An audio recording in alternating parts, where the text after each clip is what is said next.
Lestari Robi Maulana selaku Direktur Utama KSPM FEB UTM dan selaku pemateri kita pada pagi hari ini. Yang terhormat saya Binti Dwi Agustia sebagai Ketua Pelaksana Kopi Saham dan teman-teman yang saya banggakan. Perkenalkan, saya Salveria Puji Astuti yang akan bertugas sebagai moderator sekaligus akan membimbing jalannya acara pada pagi hari ini. Adapun topik yang akan kami bahas adalah Growing Investment Spirit in the Capital Market World. Pasti dari kalian banyak yang tidak sabar. Oke, selanjutnya saya bacakan rangkaian acara pada pagi hari ini. Yang pertama ada sesi pembukaan, yang kedua sesi penyampaian materi, yang ketiga ada sesi tanya jawab, dan yang terakhir ada sesi penutup sekaligus pengisian post test. Baik teman-teman, langsung saja kita mulai ke sesi yang pertama, yaitu pembukaan. Marilah kita ucapkan basmalah bersama-sama. Nah, selanjutnya ada sesi penyampaian materi. Biar teman-teman dapat menyimak dengan baik agar materi yang disampaikan dapat diterima dengan baik. Dan jika ada kurang jelasnya bisa ditanyakan di sesi selanjutnya. Kepada pemateri dipersilakan. Bismillahirrahmanirrahim. Saya mulai. Materi kali ini di Ngopi Saham episode 3 akan membahas mengenai offer dan juga praktik jual beli. Jadi teman-teman yang sudah mempunyai sekuritas bisa membuka aplikasinya masing-masing. Kalau yang bagi yang belum mempunyai sekuritas ya bisa menyimak terlebih dahulu. Sebenarnya materi hari ini itu dijelaskan sama Mas Rokim dan materi saya itu minggu depan. Akan tapi minggu depan saya ada halangan ke Banjarmasin untuk memenuhi suatu acara. Maka materi kali ini akan saya jelaskan dan besok di materi fundamental akan dijelaskan sama Mas Rokim. Apa sih bid offer itu? Bid adalah sebuah permintaan harga yang ditentukan atau dilakukan oleh investor sebagai pihak bayar ataupun pembeli. Kita sebagai investor adalah pemegang suatu kekuasaan ataupun suatu saham di perusahaan-perusahaan emiten. Jadi kita membeli perusahaan emiten ataupun saham suatu emiten, kita mempunyai kepemilikan suatu saham tersebut ataupun suatu perusahaan.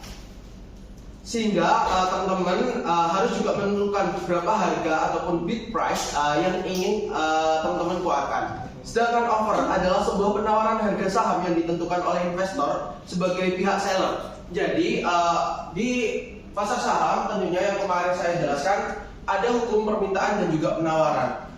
Bid itu adalah hukum permintaan. Bid itu bagi untuk pihak yang ingin membeli. Jika offer adalah pihak yang ingin menjual. Maka dari itu offer adalah offering kan bahasa Indonesianya. Artinya para pemilik saham yang sudah membeli itu menjual sahamnya ke para pembeli. Kita analogikan Mbak Salveria sebagai buyernya ya. Aku punya sahamnya nih. Nah, aku menjual di harga 590 dan Mbak Sol ngebid di harga 590. Otomatis saham yang aku punya aku alihin ke Mbak Sol. Tapi kita nggak ada pertukaran transaksi antara orang per orang ya. Karena apa? Karena transaksi di dunia saham itu nggak ada orang per orang, tapi kita membeli di sekuritasnya. Sedangkan untuk dimana ini menjual, kamu wajib menentukan harga saham ataupun offernya. Jadi di dalam dunia saham itu ada range harganya, ada per satu tingkat ataupun satu tick ataupun 5 tick. Nah, semisal harga di harga 550 pada saat itu. Nah, tapi Mbak Sol ngejualnya di harga 555. Berarti aku harus beli sahamnya Mbak Sol seharga 555 untuk mendapatkan saham secara langsung. Mengapa bid offer itu penting? Perlu diketahui bahwa dunia saham istilah bid offer dan juga offer ini penting banget sebagai pertimbangan saat melakukan transaksi jual beli saham. Tujuan utamanya adalah tingkat likuiditas suatu saham atau mengetahui seberapa penting sering saham tersebut diperdagangkan. Apa sih likuiditas suatu saham? Liquid itu mungkin anak-anak akuntansi sudah paham lah mengenai arti liquid. Liquid kan artinya cair. Jadi semakin cair suatu saham, artinya transaksi yang sering dijual belikan itu fluktuatif sekali, naik turunnya itu cepat sekali. Nah, beda kalau suatu saham itu non liquid, artinya jual beli itu tidak terlalu masif maupun tidak terlalu cepat pergerakannya, dapat dikontrol oleh para retail maupun pemegang saham itu sendiri. Dengan catatan saham tersebut laku diperdagangkan. Sederhananya, semakin liquid suatu saham, maka semakin cepat juga saham tersebut akan terjual dan laku. Nah, yang sudah saya jelaskan tadi, semakin cepat ataupun semakin liquid suatu saham, maka pergerakan suatu saham tersebut semakin cepat dan pergerakannya itu fluktuatif. Jika suatu saham tidak liquid, tingkat likuiditasnya kurang, maka lebih sulit laku. Nah, mungkin teman-teman bisa membedakan antara saham liquid dan juga saham gorengan. Itu sering teman-teman pemula itu terjebak, wah pergerakannya cepat nih, berarti saham ini bagus ataupun liquid, bisa dijual-belikan secara cepat.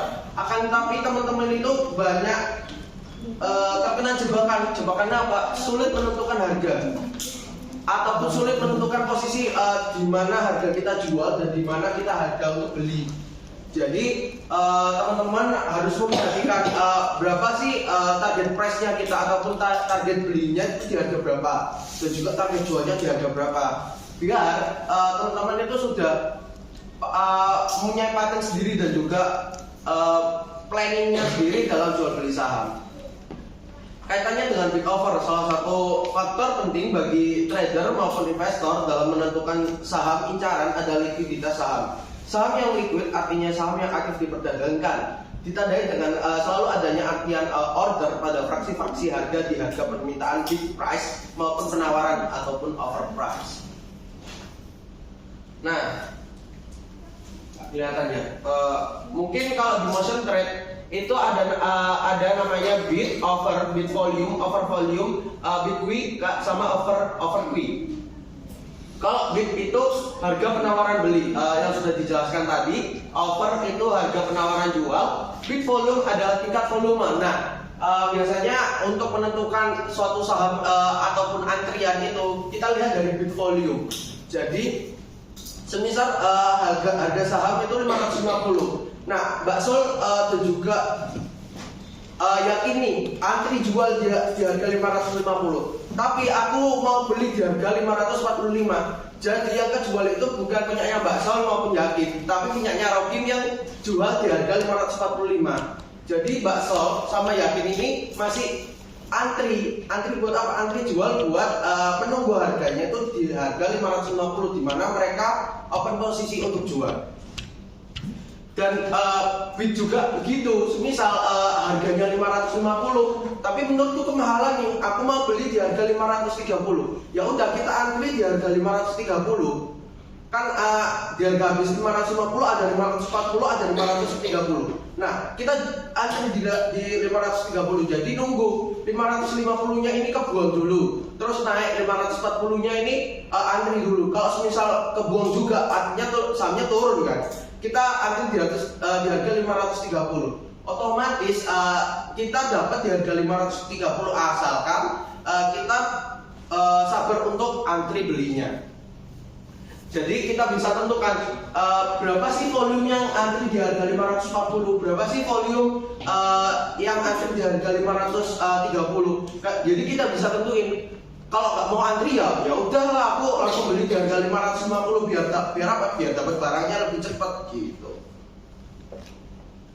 Nah, ini salah satu bid offer, yang satu dari MNC Sekuritas, yang satunya dari Ajaib. Mungkin untuk dari pertemuan-pertemuan lalu sudah saya rekomendasikan kalau teman-teman yang pemula lebih baik pakai Ajaib, tapi kalau galeri investasi sendiri karena bekerja sama MNC, ya otomatis pakai MNC.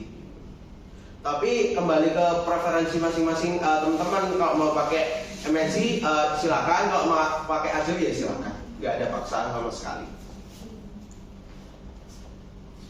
Penyebab naik turunnya volume bid dan juga offer di suatu emiten. Yang pertama isu. kemarin sempat disinggung juga di pertemuan kedua ataupun episode kedua, berita-berita tertentu dapat memicu ketertarikan di salah satu bursa ataupun saham. Pemicu ini akan menuntut investor untuk membeli maupun menjual sahamnya. Kembali pada hukum permintaan dan juga penawaran, kondisi ini akan menyebabkan tekanan jual beli sehingga harga saham akan fluktuatif. Nah, isu ini juga kemarin sempat disinggung juga, ada dua isu, ada namanya isu positif dan juga isu negatif. Isu positif itu terkait kinerja perusahaan yang semakin bagus maupun mendapatkan proyek baru dari tender-tender ataupun memenangkan tender, semisal peningkatan labanya semakin besar. Nah, itu salah satu isu positif untuk suatu emiten. Jika suatu emiten maupun perusahaan terkena isu positif, maka berpengaruh pada harga sahamnya akan cenderung naik maupun bullish. Nah, akan tetapi kalau yang kedua ada isu negatif itu seperti apa sih? Seperti halnya Waskita. Teman-teman kalau tahu Waskita itu perusahaan tol ya, pembangun tol maupun infrastruktur, terkena isu negatif yaitu para direktur ataupun direksinya melakukan korupsi. Nah, maupun Garuda Indonesia, contohkanlah Garuda Indonesia manipulasi laporan keuangan. Nah, itu salah satu contoh isu-isu negatif yang menyebabkan apa? Menyebabkan harga suatu saham maupun emiten itu turun. Karena apa? Karena hilangnya kepercayaan investor kepada perusahaan. Karena apa? Manajemennya saja buruk, apalagi harga suatu sahamnya ataupun mengelola keuangan perusahaan itu sendiri. Yang kedua ada kondisi fundamental. Nah, ini bisa dijelaskan lebih rinci di pertemuan keempat besok. Kondisi fundamental itu perusahaan adalah faktor utama penyebab harga saham naik maupun turun yang harus selalu dicermati dalam berinvestasi saham. Saham dari perusahaan yang memiliki fundamental baik akan menyebabkan tren harga sahamnya naik. Sedangkan saham dari perusahaan yang memiliki fundamental buruk akan menyebabkan tren harga saham itu turun. Jadi kondisi fundamental itu dilihat dari mana sih? Kondisi fundamental itu dapat dilihat dari laporan keuangan, mulai dari laporan arus kas, laporan penjualan, laporan laba rugi, laporan CALK sampai dengan laporan CALK-nya sampai beratus-ratus halaman itu dibaca. Tapi kalau teman-teman KSPM sendiri biasanya untuk menilai kondisi fundamental itu lihat dari aplikasi yang namanya IDX Mobile maupun RTI Business. Nah, di sana itu dijelaskan mulai rasio-rasio keuangan dari semua perusahaan yang terdaftar di Bursa Efek. Misal Java, nah kita bisa menilai mulai dari penjualannya berapa, terus HPP-nya berapa, beban produksinya berapa, laba bersihnya berapa, terus sampai dengan tingkat hutangnya maupun rasio-rasio hutangnya itu semua dijelaskan di aplikasi. Nah, mungkin bisa dijelaskan di pertemuan besok. Yang ketiga ada aksi korporasi perusahaan. Aksi korporasi yang dimaksud di sini berupa kebijakan yang diambil jajaran manajemen perusahaan. Dampaknya dapat mengubah hal-hal yang sifatnya fundamental dalam perusahaan. Contoh dari aksi korporasi adalah jadi akuisisi, merger, isu maupun divestasi. Nah, aksi korporasi yang pertama itu akuisisi itu yang kayak suatu perusahaan yang mengakuisisi ataupun membeli perusahaan lain. Contohnya itu Net TV yang diakuisisi oleh MD Film. Nah, bagaimana sih cara mengakuisisi ya? Semua laporan yang dikelola maupun yang dipublis oleh Net TV itu diakui di MD Picture. Jadi akuisisi itu ya kayak gitu, kayak pembelian suatu, misal Mbak Sol punya perusahaan Net TV, tapi aku punya perusahaan MD Film. Nah, aku membeli perusahaannya Mbak Sol, itu yang dinamakan akuisisi. Terus adanya merger. Merger itu penyatuan dua perusahaan menjadi satu. Jika yang akuisisi tadi aku membeli perusahaannya Mbak Sol tapi berjalan sendiri-sendiri. Kalau merger perusahaannya Mbak Sol tak beli, tapi perusahaannya Mbak Sol itu udah nggak ada, tapi atas nama perusahaanku. Jadi perusahaannya Mbak Sol ini bukan Net TV lagi, tapi apa? MD Pictures gitu. Yang ketiga ada reg issue. Reg issue itu kayak isu-isu terkait emiten hampir sama seperti halnya isu yang di poin pertama. Yang keempat adalah faktor manipulasi pasar ataupun bandarmologi. Nah ini salah satu mologi yang ada di investasi saham. Aslinya namanya bandarmologi. Nah apa sih bandarmologi itu? Bandarmologi adalah ilmu untuk memprediksi pergerakan bandar ataupun market sponsor atau melihat pola akumulasi distribusi dari suatu emiten yang diperdagangan di bursa efek. Apa sih market sponsor itu?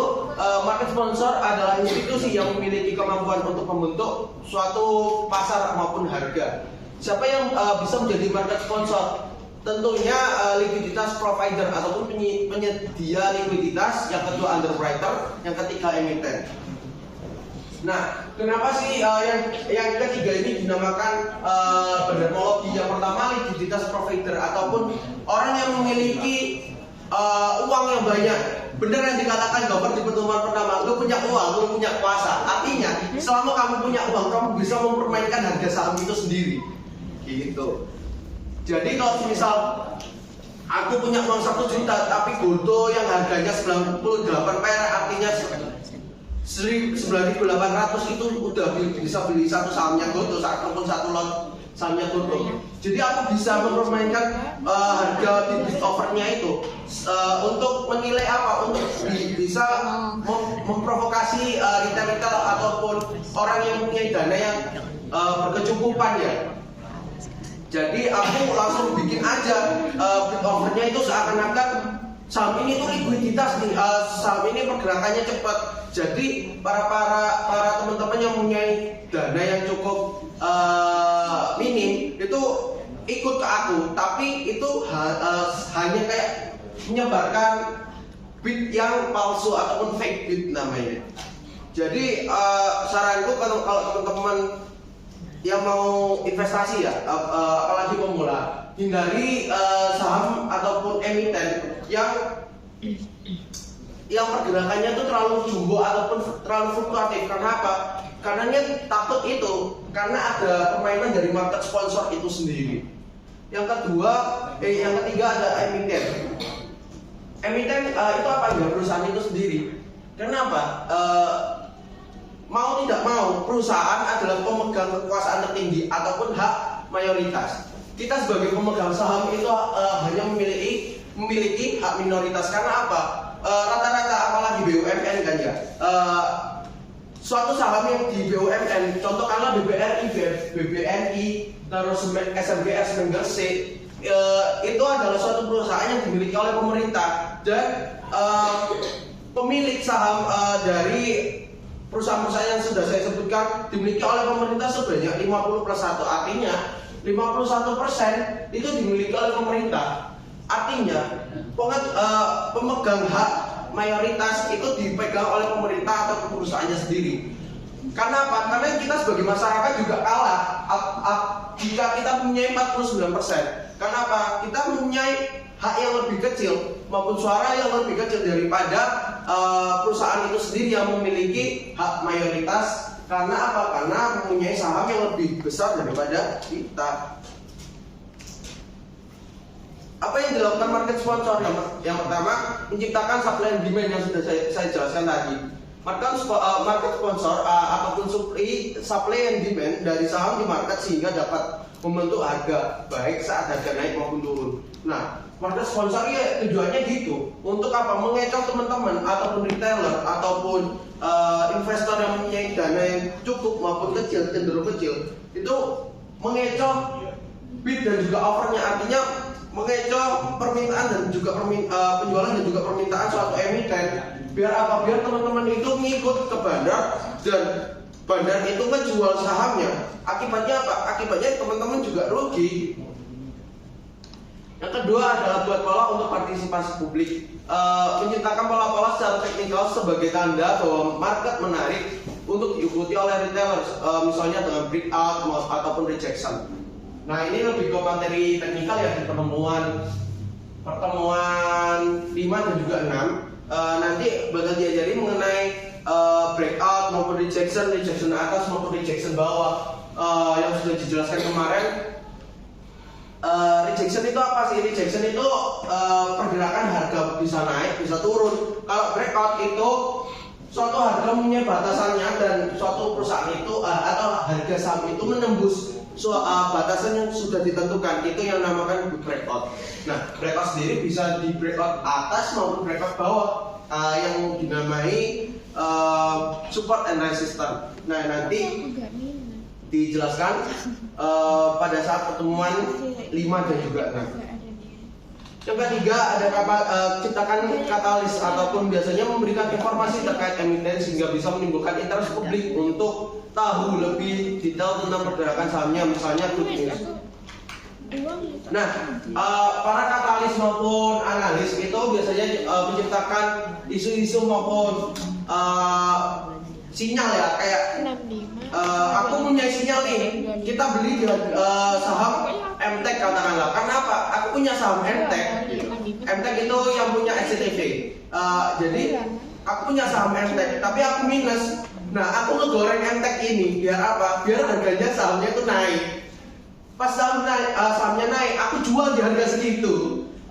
Nah, aku jual harga segitu, tapi otomatis apa? Sahamnya turun. Kalau nggak ada permintaan yang lebih tinggi lagi, otomatis teman-teman itu juga bakalan rugi kalau nggak pasang stop loss. Tuh. Jadi teman-teman harus menilai lah di mana yang ajakan untuk beli dan di mana yang hanya untuk preferensi teman-teman untuk menjual maupun membeli. Jadi tetap saring informasi baik dari sekuritas, dari teman-temannya sendiri gitu. Biasanya kalau teman-teman ke SPM karena ada tim analis, aku minta info sahamnya dong, sahamnya apa yang cocok untuk aku beli gitu. Karena malas buat analis ya, buat cek-cek harga saham itu kalau malas biasanya tanya, oh saham Bumi beli di harga segini, jual di harga segini. Tapi sahamnya langsung turun, nah gitu. Kadang-kadang agak kesel sih sama teman-teman kayak gitu itu. Akhirnya apa ya, tunggu aja nyangkut selama sebulan 2 bulan, nanti plus lagi ya jual gitu, buang barangnya. Itu sih salah satu praktek Bitofel. Nanti aku contohin juga bagaimana cara jual dan juga beli di motion trade. Untuk aja bisa dicontohin bakso di HP-nya ya.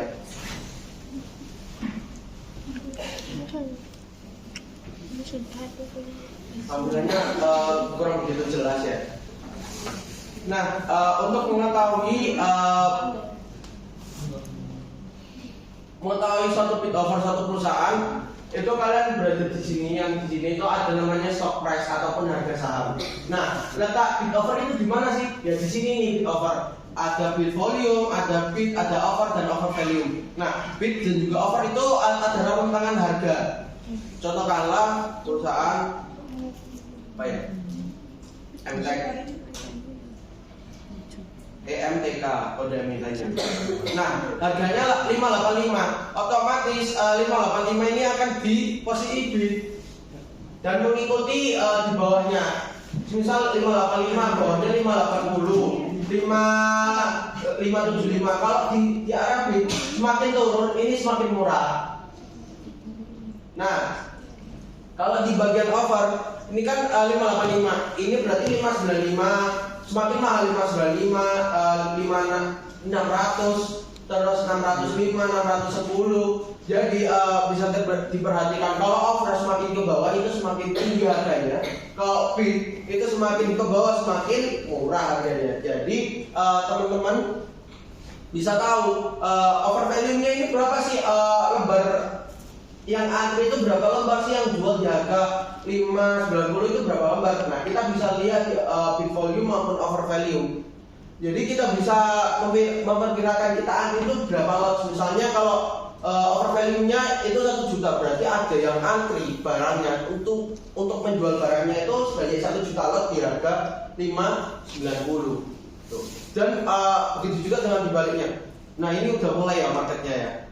Udah buka, bentar refresh. Nah, ini udah muncul karena udah jam 9 pas, karena jam bursa, jam operasi bursa itu di jam 9 pas. Nah, ini contohnya. Ini karena nggak jelas ya, 590, di bawahnya itu 595, ada 600, 605, itu semakin ke bawah semakin murah. Nah, kalau yang sebelahnya sini semakin ke bawah semakin balik si offer itu semakin mahal, kalau yang bid semakin murah. Contohin bagaimana cara belinya. Ya, ini kan sudah ada bid offer. Nah, jangan ente wah minus dan tax. Tuh, yang murah-murah aja ya. Goto sebentar.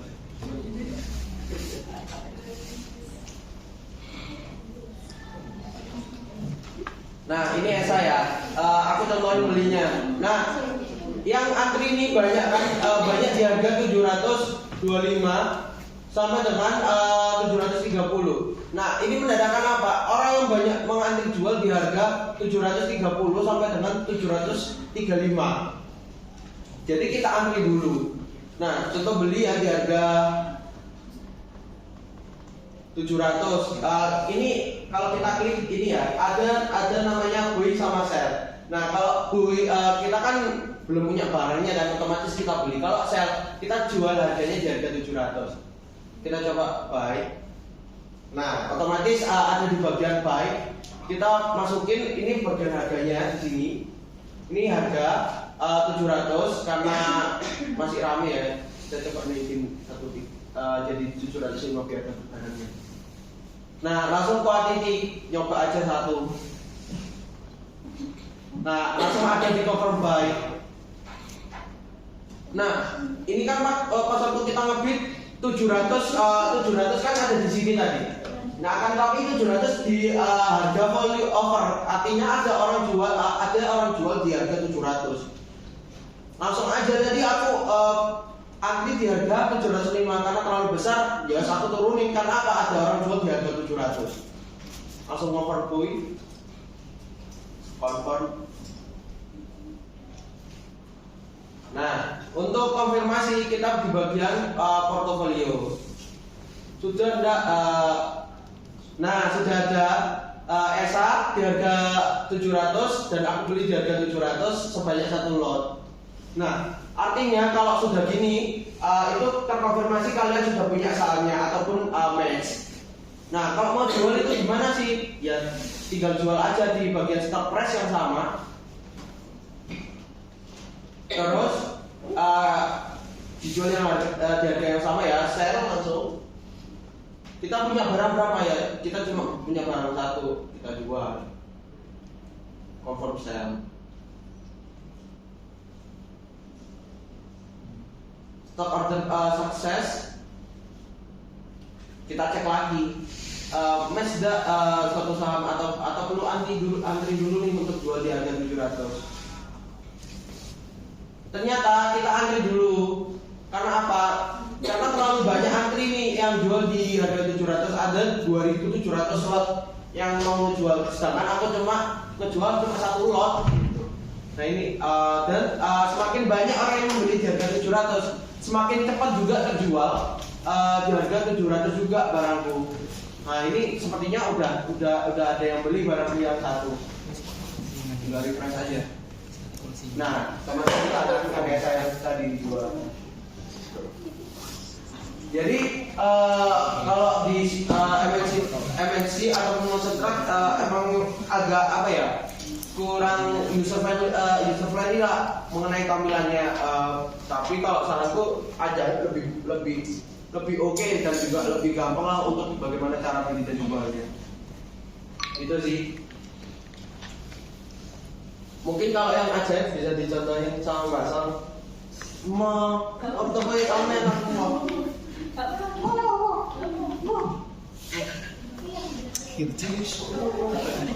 Mau tunggu sama kok.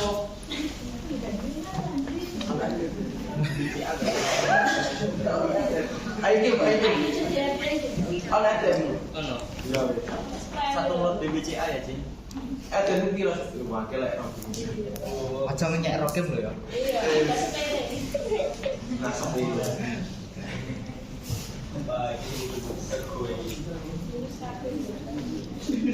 Ini pula apa nih?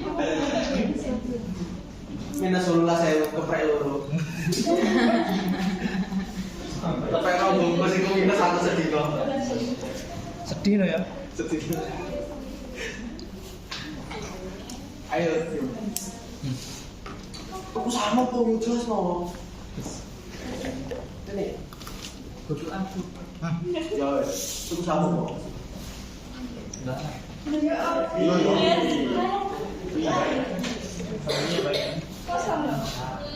Kasih lagi. Bibit ada sih.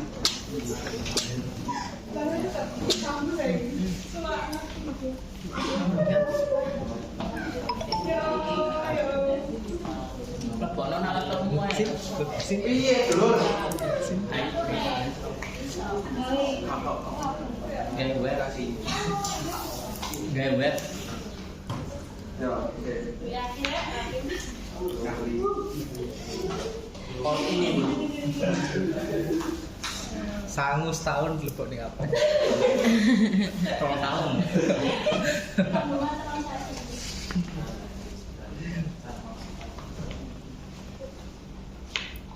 Kali itu aku bilang dia tentang tangan lagi. Ini mulai mana?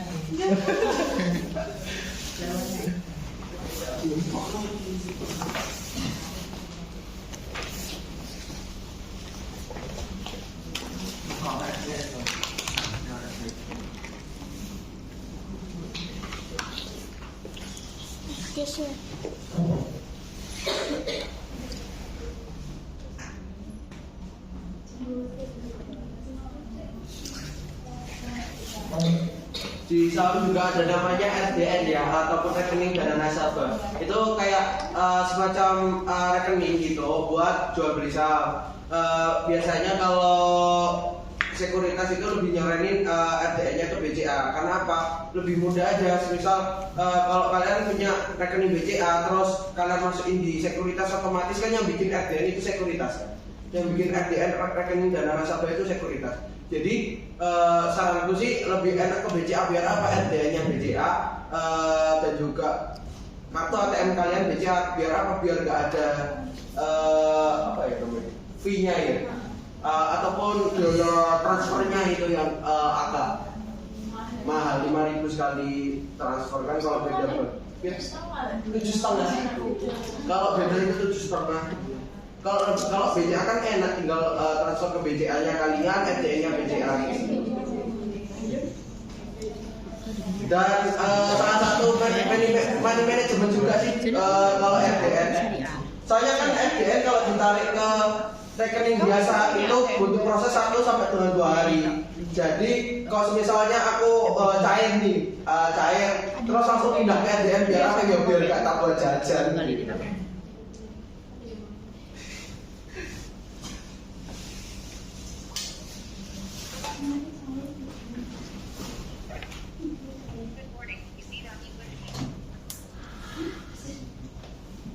Nah ini punyanya Mas Rokim ya.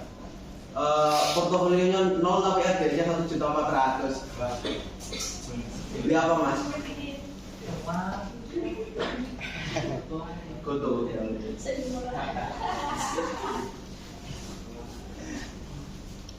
Nah ini langsung aja cari Goto. Apa? Saya. Oh, Pak Cik mengatakan wih. oh apa? BCA. Kita soal naik kita saya jelasin yang mereka. Ready. Oke. BBRI ya, ini salah satu emiten di sektor keuangan. Oh ya, karena kan kemarin sudah dijelasin sektor apa aja sih yang diperjualbelikan. Ada keuangan, ada kesehatan, ada tambang, dan juga masih banyak lagi. Nah, paling aman ataupun kalau mau investasi paling nyaman dan juga aman ya salah satunya di sektor keuangan. Contoh kalau BBRI, BCA, BRI dan yang lain. Nah ini contoh ya, hari ini BBRI turun sebanyak 25 poin ataupun 0,47%. Berarti kalau kita punya barangnya kemarin kita minus 2.500 banyak. Kita coba beli satu ya.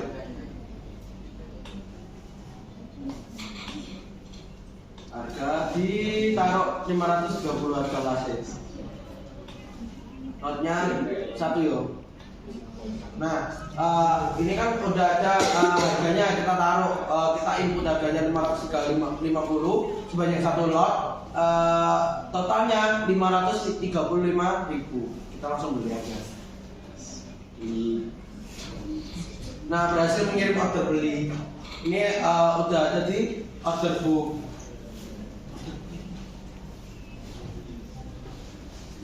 Nah, biasanya kalau udah match ataupun sudah kebeli, biasanya ada di portofolio. Total investasinya itu berapa sih, total yang sudah kita belikan di emiten itu berapa? Nah, ini order booknya ya. Open order di jam 9.09 BRI, price-nya di 5.350, totalnya 535 per 1 lot.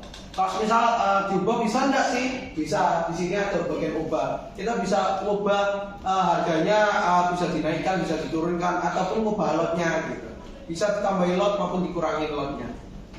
Itu sih bagaimana cara menjual beli di ajaib maupun motion trade. Mungkin ada pertanyaan?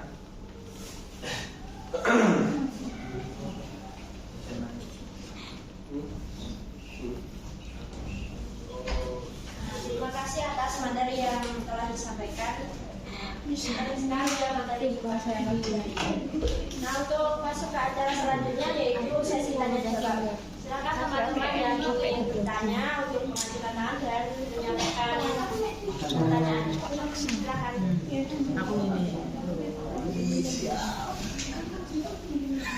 Ayo tanya.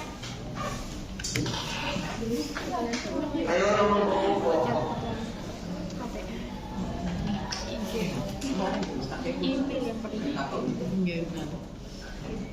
tanya terbaik. Itulah saya.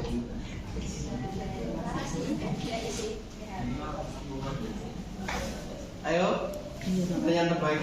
Dia sikap ada. Dapat sesuatu. Kakak muda, terus kamu ngurus ya. Bisa dijawab sendiri.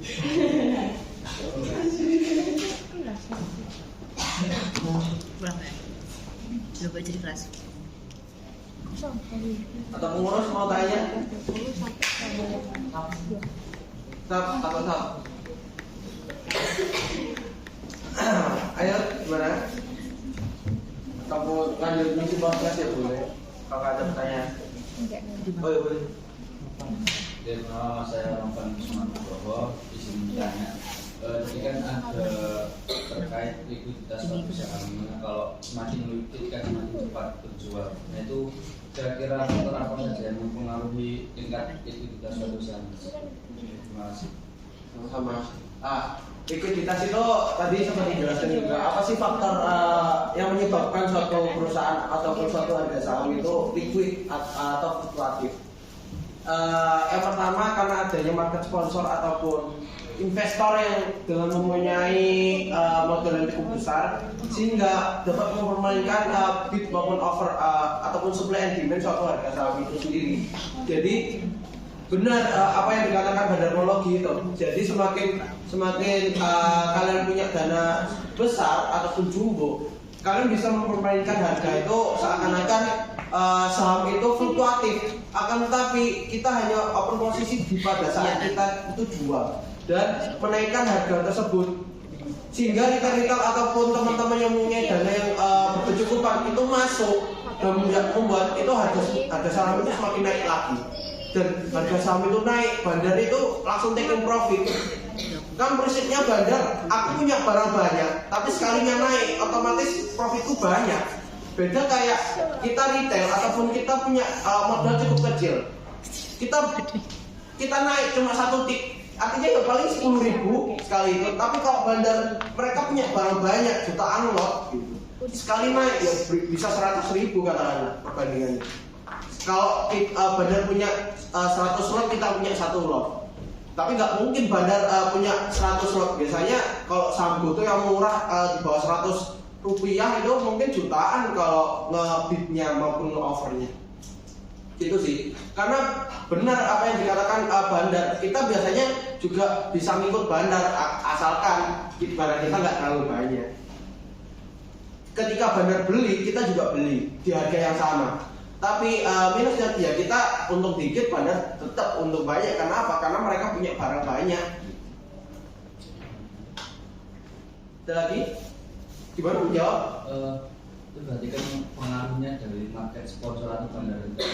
Terus kira-kira kita itu bisa tahu satu usaha tersebut itu harganya dimainkan oleh bandar apa enggak, itu gimana? Nah, tadi kan sudah ada bid volume dan juga over volume. Artinya itu jumlah lotnya itu. Bid volume dan juga over volume itu jumlah lot yang diperdagangkan oleh para investor. Nah, biasanya market sponsor itu jual dalam jumlah yang banyak, jutaan lot. Biasanya langsung jual rentangan harga atas dan juga bawahnya. Semisal atas tadi kan ada 580 ya. Terus di bawahnya kan ada 575.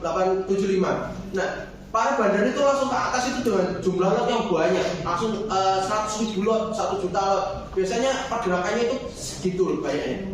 Jadi kita bisa tahu, oh ini ada bandar gitu. Karena apa? Karena yang jumlah bid banyak, tapi orangnya itu sedikit gitu. Ada namanya bid kue tadi. Bid kue itu kayak orang yang jual beli saham. Ketika contohkanlah kita analogikan suatu harga saham itu 550. Itu yang jual bakso sama yakin. Berarti bid kue-nya itu ada 2. Nah, berapa lot? Semisal ada 100 lot. Ya berarti kemungkinan dalam penjumlahan bakso sama yakin itu punya 100 lot. Tapi kita nggak tahu kan bakso mau jual berapa, yakinnya jual berapa. Bisa saja bakso punya barang banyak, ngejual 99 lot, yakin ngejual 1 lot. Nah, yang untung siapa? Ya otomatis bakso. Kenapa? Karena punya barang banyak. Naik 1 tik, misalnya naik 5 poin, ya otomatis bakso untung 45.000, tapi yakin cuma 5.000. Persentasenya itu. Tapi kita nggak bisa lihat bakso ngejual berapa, yakin ngejual berapa. Jadi kita bisa tahu dengan adanya bid volume dan sama bid kue. Semakin bid volumenya banyak tapi bid kuenya sedikit, itu otomatis bandar masuk. Karena apa? Karena ngebidnya mereka punya kekuatan buat ngebid jutaan lot pada saat orangnya itu sedikit. Yang ngebidnya itu sedikit. Itu sih. Ada lagi? Boleh nambahin? Boleh. Sama Anda sih. Ya. Oh iya guys, izin nambahin. Jadi terkait tadi ya, mungkin alasan kenapa kita juga di jam segini gitu ya kan pemisahannya. Itu sebenarnya kita ngejar jam buka pasar modal. Jadi pas tadi dijelasin itu kenapa kok belum muncul angka-angkanya gitu. Terus pas tadi Mas Rodinya bilang, nah ini udah jam 9, nah itu. Jadi di pasar modal tuh ada jadwal jam tutup buka gitu ya. Jadi nanti biar bagi pemula ya, siapa tahu nanti buka aplikasi tiba-tiba belum mas nggak ada angka-angkanya punya saya gitu, terus tanya. Nah itu sebenarnya masih tutup gitu, biar nggak malu aja sih. Terus juga tadi yang dijelasin akuisisi juga, itu akuisisi itu kayak membeli tapi dalam jumlah besar, presentasinya besar sehingga jatah pengelola manajemennya itu diambil alih. Contoh nih kayak dia punya perusahaan 100% nih, punya perusahaan. Nah aku akuisisi, nah itu harus lebih dari besar. Jadi saya beli perusahaan dia lebih dari 50%.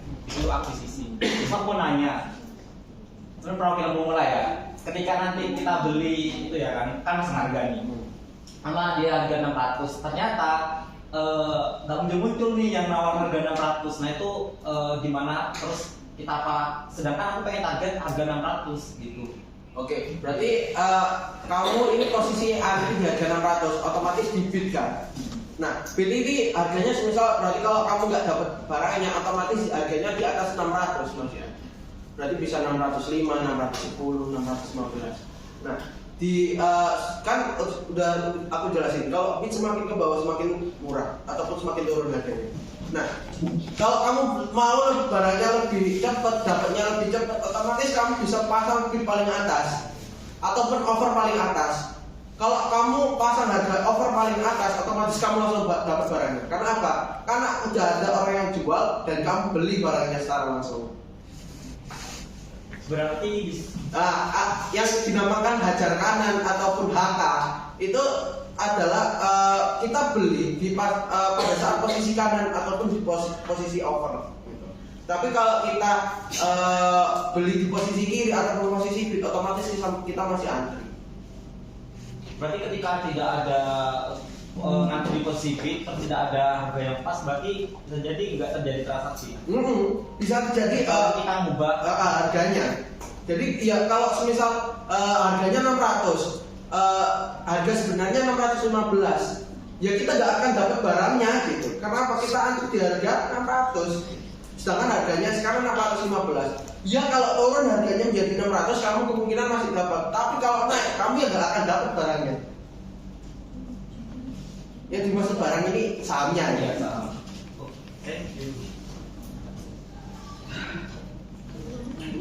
Ada lagi.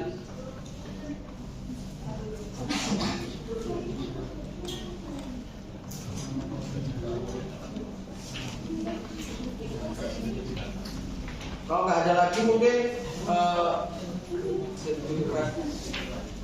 itu tadi penyampaian materi sekaligus tanya jawab di episode over. Nah, sebelum masuk acara terakhir, saya sampaikan kesimpulan materi pertemuan kali ini. Kesimpulan materi kali ini adalah sebuah permintaan harga saham yang ditentukan atau dilakukan oleh investor sebagai pihak bayar atau pembeli, sehingga pembeli harus menentukan berapa harga atau bid price yang ingin dikeluarkan. Sedangkan offer adalah penawaran harga saham yang ditentukan oleh investor sebagai pihak seller atau penjualnya. Nah, tujuan utama dari offer sendiri adalah untuk melihat tingkat likuiditas suatu saham atau untuk mengetahui seberapa sering saham tersebut diperdayakan. Sedangkan penyebab naik turun volume bid offer emiten ada 4, yaitu isu, kondisi fundamental, aksi korporasi perusahaan, dan manipulasi pasar. Nah, masuk ke acara yang terakhir yaitu penutup. Marilah kita ucapkan hamdalah bersama-sama. Alhamdulillah. Selanjutnya ada pengisian post test. Sebelum ngisi post test sempat dibicarakan juga kan salah satu benefit teman-teman ikut KSPM kan ada salah satunya itu dapat kantor premium dan sudah diberitahu ke LO-nya masing-masing untuk disiapkan email sesuai namanya. Untuk itu bentar ya, tak share ke itu, kalian bisa scan QR-nya, langsung join aja pakai email dengan nama yang jelas biar dapat masuk kanvanya, otomatis dapat kanva premium nanti. Khusus KSPM muda 55.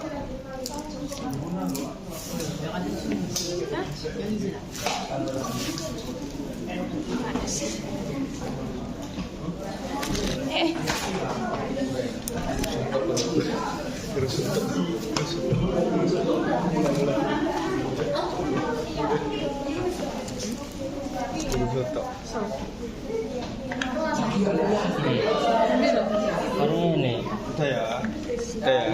Ya berarti nanti bisa dikirim linknya nanti